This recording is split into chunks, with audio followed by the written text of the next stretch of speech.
time made this sum of money comparable to over $200,000 in our own age. Return with us now to that cool spring day in 1868. It is March 20th, just after 12 o'clock.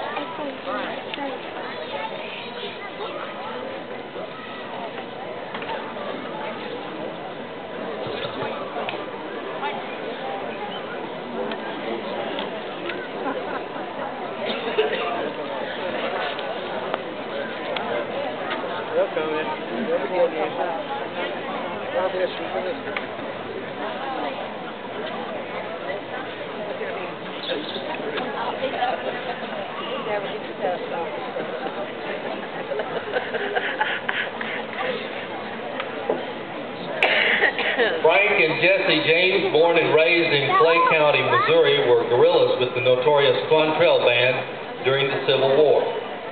They performed many daring raids on Union troops. However, when the war was over, these guerrillas were not included in the amnesty given to all other Confederate soldiers.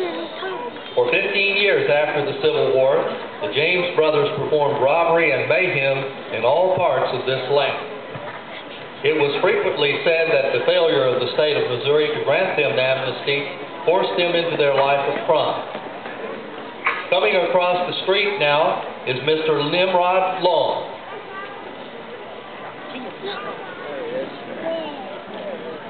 Good morning, Hugh. I'm glad to see you're staying busy. Good morning, sir. Mark my words. One day I will have my own bank. Someone else can do it. Well, let's go home in right now. We'll give you a break. Mr. Long is one of Logan County's prominent citizens and bought the banking business from the George Norton family during the Civil War. Coming up South Main Street now are 5 men. 10 days ago, a man identifying himself as Mr. Colburn, a Louisville cattle dealer, entered the bank and offered Nimrod Long a $500 bond at par value with interest coupons still attached. Long, knowing that such a bond commanded a premium price in Louisville, declined, suspecting something to be wrong about the offer.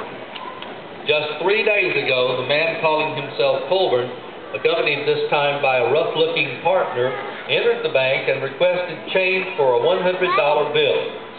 Again, Long declined to do business, suspecting the bill to be counterfeit. Although they were unable to do business with Long Banking Company on their previous 2 visits, they got a good look at the inside of the bank. Today, these men look very determined to do some business.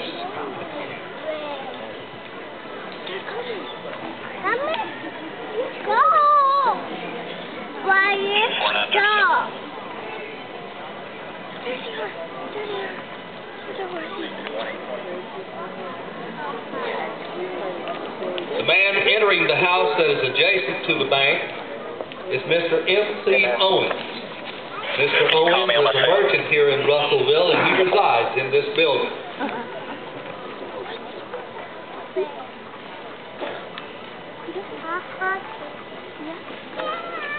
Yes, already. Go! Hey! Go!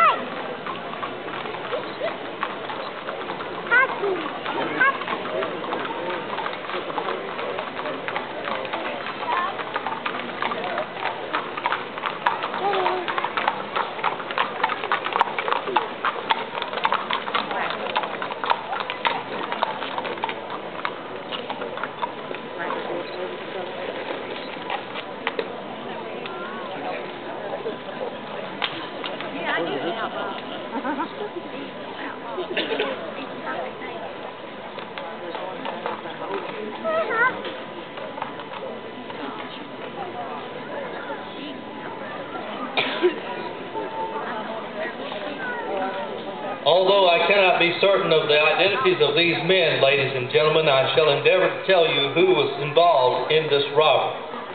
The 3 men that you saw entering the bank are probably Cole Younger, Frank James, and George Shepard. The man waiting with the horses is probably Jim Younger.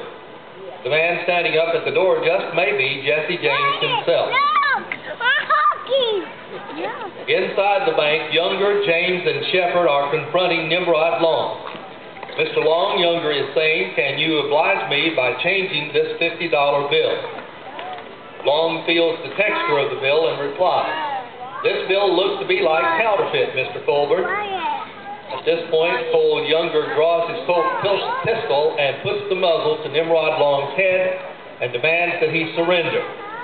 Instead, Nimrod Long leaps for the door directly behind, which leads to the rear of the bank.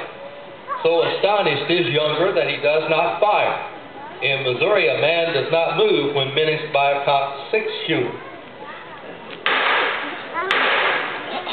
Someone has been shot.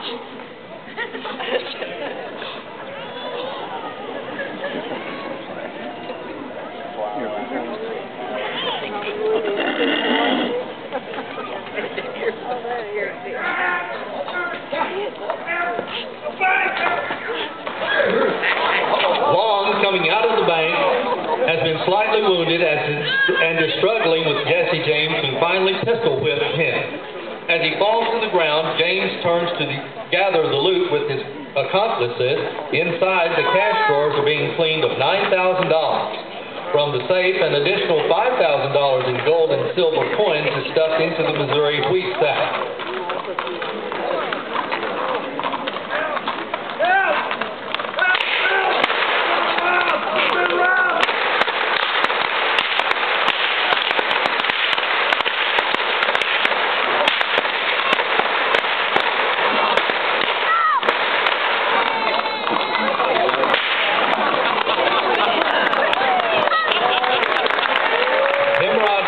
Suffered only minor head wounds.